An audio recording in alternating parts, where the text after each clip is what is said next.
No programa 9 Minutos, a gente trata com muita frequência de assuntos relacionados à saúde, principalmente as tantas vertentes da cura, quer seja a cura cientificamente reconhecida pelos protocolos clínicos, quanto pelas curas que a gente sabe que derivam da experiência da pessoa que dão um testemunho e é idônea a esse respeito. Em suma, o que a gente pretende é abrir um leque de oportunidades para pessoas que às vezes não encontrou uma solução para o mal que aflige e pode encontrar, às vezes, num desses relatos trazidos aqui pelo programa 9 Minutos. Hoje vamos conversar sobre um tema particularmente intrigante, a terapia de vivências passadas. Vamos conversar com o professor e psicanalista Sérgio Valentim, que usa exatamente essa abordagem terapêutica. Professor, o senhor é terapeuta com formação em psicanálise, quer dizer, você tem, do ponto de vista do reconhecimento científico, há um trabalho numa área de um conhecimento mais acadêmico e mais sistematizado. Agora, a terapia de vivências passadas é sempre um dado intrigante. Como é que funciona isso? Bom, ela funciona da seguinte maneira. Primeiro, é feito um contato prévio com o paciente, uma anamnese, na qual é levantado suas queixas e o seu estado desejado. E, a partir daí, é elaborado uma intervenção terapêutica, baseado principalmente naquilo que ele traz e quando há efetivamente indicação. Agora, existe evidência científica? Existem trabalhos nessa área que Existe balizam sim. isso? Por exemplo, eu posso citar estudos feitos pelo Banerjee, que é um indiano, e pelo Stevenson, que é um psiquiatra americano. Em síntese, eles tiveram uma metodologia semelhante, onde eles estudaram mais de 2.000 casos de relatos espontâneos de regressão em crianças de 4 anos, as quais não teriam acesso a tais informações. Eles indicavam, indo a outras localidades, reconheciam pais, personagens de uma vida anterior. E ali ele citava até a causa mortes, inclusive. Bom, nós estamos falando então, professor, estamos partindo do pressuposto de que houve uma existência anterior da qual é possível se recordar. Isso é um dado da fé ou da ciência? É um misto disso.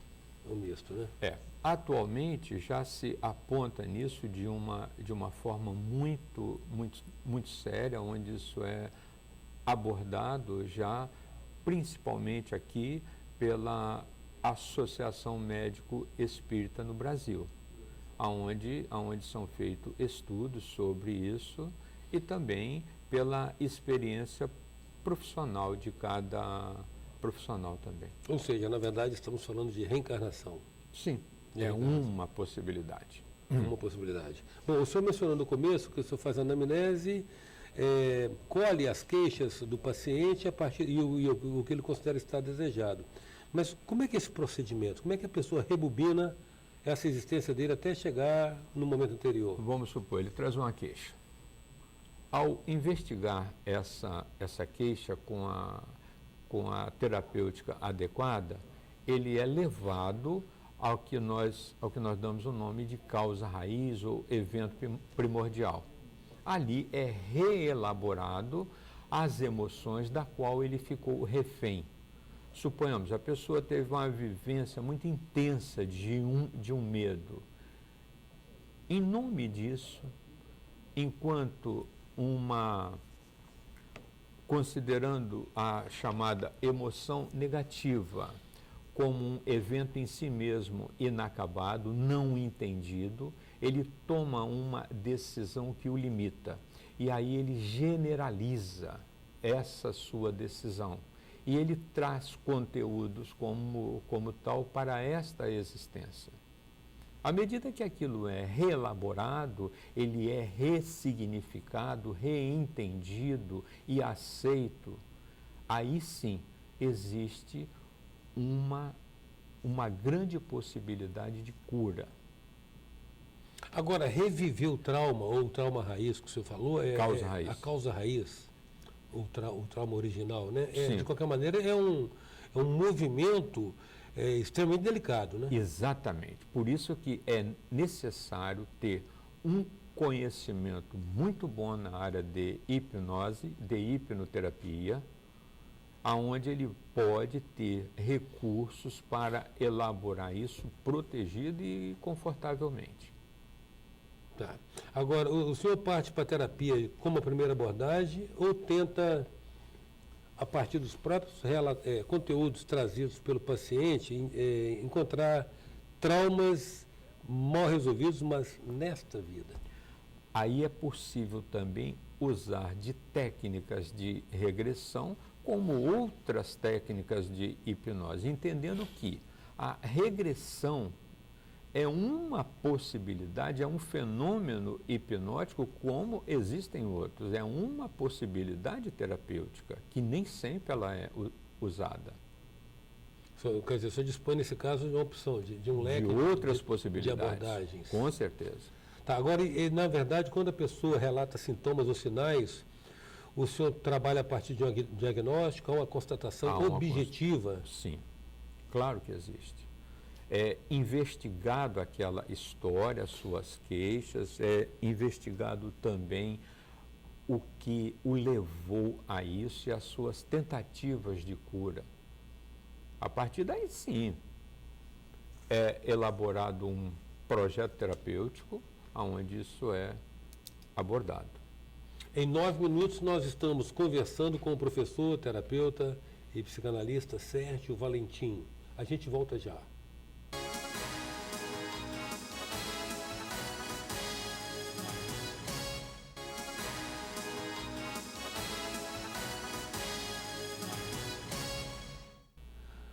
Voltamos com 9 minutos, que traz hoje o professor e terapeuta Sérgio Valentim. Estamos falando a respeito de terapia de vivências passadas.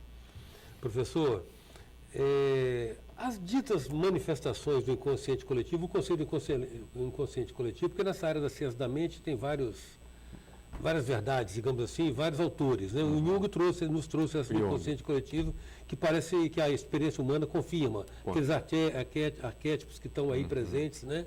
Mesmo que a gente não os tenha conhecido. Essa história do inconsciente coletivo não pode também interferir no processo desse, não?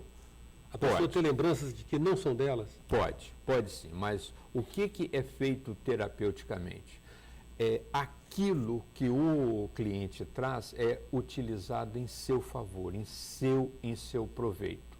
Mesmo que, por exemplo, ele julgue, isso é uma fantasia da minha mente. É elaborada exatamente a emoção que está neste bojo, neste conteúdo.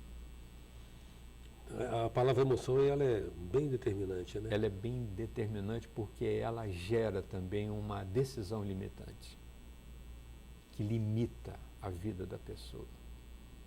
Agora, a consciência, no momento que a pessoa é reapresentada, revive, e essa consciência do evento que gerou um trauma, que passa a ser todo esse fator de limitação dela para outras áreas da vida, só a consciência do evento é suficiente para neutralizá-lo? Não, só ela não.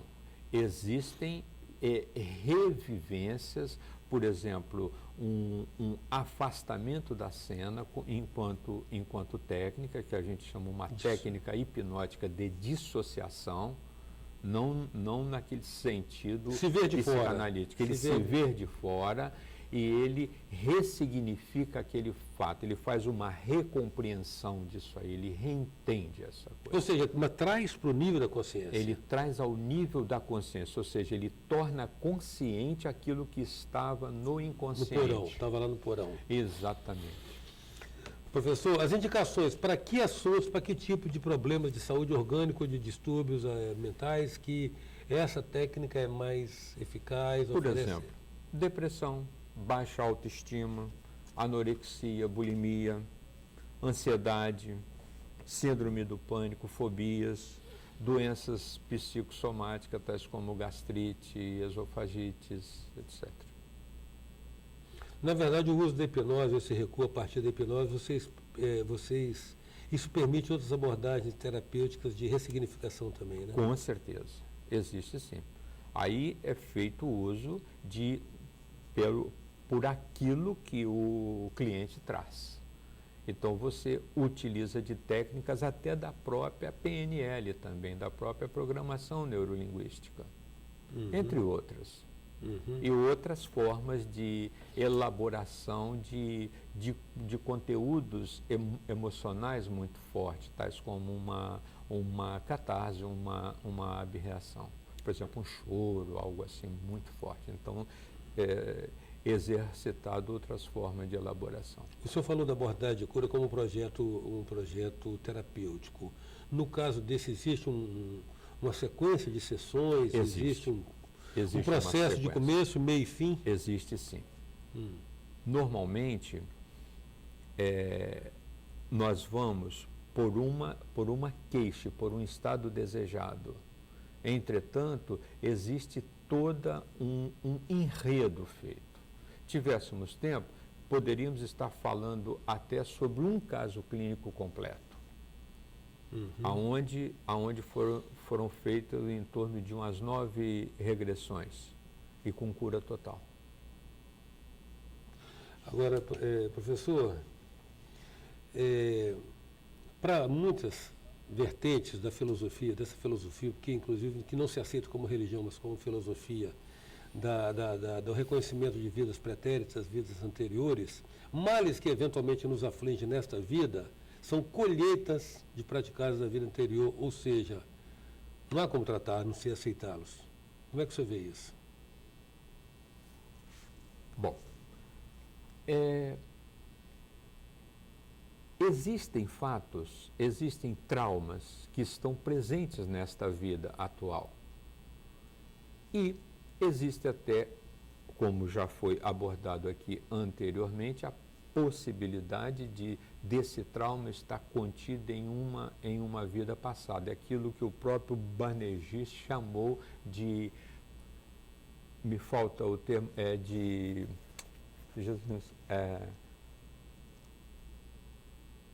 memória extracerebral. É uma outra possibilidade. Porque, por exemplo, só para, dentro dessa linha de raciocínio, a Bíblia cita um fato muito ilustrativo disso na história de João Batista, né? A Bíblia atribui a João Batista ser uma reencarnação do profeta Elias. E o profeta Elias fez um desafio lá aos sacerdotes de Baal, invocando que eles chamassem o fogo do céu para acender as piras de cada uma das divindades. Tinha aqui Jeová, tinha lá... Os profetas clamaram inutilmente, vociferaram, espraguejaram, gritaram, brigaram, mas não conseguiram acender. O profeta conseguiu acender a pira dele, invocando o Deus Jeová, e lhes deu o direito de vida e morte sobre os outros sacerdotes, a quem ele mandou decapitar. Foram mais de 300 pessoas. O João Batista acabou morrendo decapitado. Me parece que a conexão está clara, então, aí, né?